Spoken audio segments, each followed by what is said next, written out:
ಕೊಳಲು ಚಕ್ರಮಾತಾ ಚಾನಲ್ ವೀಕ್ಷಕರಿಗೆ ನನ್ನ ಹೃತ್ಪೂರ್ವಕ ನಮಸ್ಕಾರಗಳು.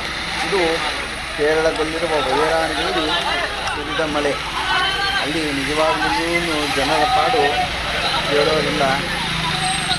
ನಮ್ಮ ಸರ್ಕಾರ ಆ ಕಡೆ ಗಮನ ಹರಿಸಿ ನೂರಾರು ಜನ ಕೊಚ್ಕೊಂಡು ಹೋಗಿದ್ದಾರೆ.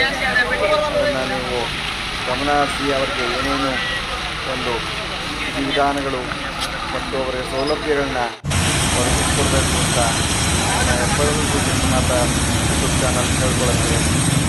ಅವರಿಗೆ ಬೆಂಕಿ ಕೇಂದ್ರಗಳು ಏನೇನು ಬೇಕು ಅದನ್ನು ಒದಗಿಸ್ಬೇಕು, ಮಾಡಬೇಕು, ಅವ್ರ ಸಹಾಯಕ್ಕೆ ಸರ್ಕಾರ ನಿಲ್ಲಬೇಕು ಅಂತ ಕೇಳ್ಕೊತೀವಿ. ಇವಾಗಲೂ ಆ ವಿಷಯವನ್ನು ನೋಡೋಕ್ಕಾಗಲ್ಲ. ಕೆಲಸ ಮಾಡ್ತಾ ಇದ್ದಾರೆ. ಮಳೆಯಾಗಿದೆ, ಎಲ್ಲೇ ಮಳೆಯಾಗಿ ಆ ಒಂದು ಇದನ್ನು ಸರ್ಕಾರ ಎಲ್ಲ ಗಮನ ಹರಿಸಿ ಅದಕ್ಕೆ ಏನೇನು ಸೌಲಭ್ಯ ಸಿಗಬೇಕು ಎಲ್ಲ ಮಾಡಿಕೊಡ್ಬೇಕು ಅಂತ ಹೆಬ್ಬಳೂರು ಕೇಳ್ಕೊಳ್ತೀವಿ.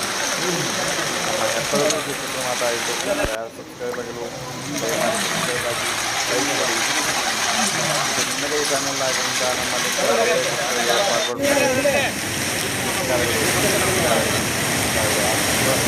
കാണുന്ന വീടുകളിലൊക്കെ ആളുകൾ ടോർച്ചടിച്ചുകൊണ്ടിരിക്കുകയാണ്. പക്ഷെ അങ്ങോട്ട് പോകാൻ നിവൃത്തിയില്ല. കുത്തിയൊലിച്ചുകൊണ്ടിരിക്കുന്ന വെള്ളപ്പാച്ചിലാണ്. താഴെ NDRF ടീം ആളുകൾ താഴെ തയ്യാറായി നിൽക്കുന്നുണ്ട്. പക്ഷെ ആർക്കും അങ്ങോട്ടും ഇങ്ങോട്ടും എത്താൻ കഴിയാത്ത അവസ്ഥയാണ്. 3 പ്രാവശ്യമാണ് അവിടെ ഉരുൾപൊട്ടിയിട്ടുള്ളത്. ಭಾಳ ಕಷ್ಟಪಡ್ತಾಯಿದ್ದೀವಿ. ಆ ಒಂದು ಇದನ್ನು ಸರ್ಕಾರ ಹೇಳಬೇಕು. ഇതാണ് ഉരുൾപൊട്ടി വന്ന വഴിയാണത്. പുഴ ഇതിന്റെ ഈ വീടിന്റെ കണ്ണിയ ഭാഗത്ത് കൂടെയാണ് പുഴ പോകുന്നത്. രക്ഷാപ്രവർത്തനമാണ് സജീവമായിട്ട് നടക്കുന്നത്. ആ വീടിന്റെ മുകളിൽ ആളുണ്ട്. ആ വീടിന്റെ മുകളിൽ ഉള്ള ആളുകളെ രക്ഷപ്പെടുത്താൻ വേണ്ടിയിട്ട് തെങ്ങ് വലിച്ച് പാലം പോലെ ഇട്ടിട്ട് ആളുകളെ രക്ഷപ്പെടുത്താൻ ശ്രമമാണ്.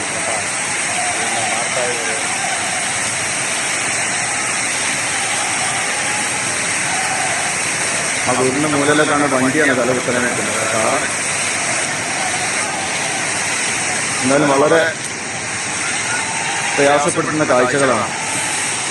ഒരുപാട് വീടുകൾ എണ്ണി പറയാൻ പറ്റാത്ത അത്ര വീടുകൾ പോയിട്ടുണ്ട്.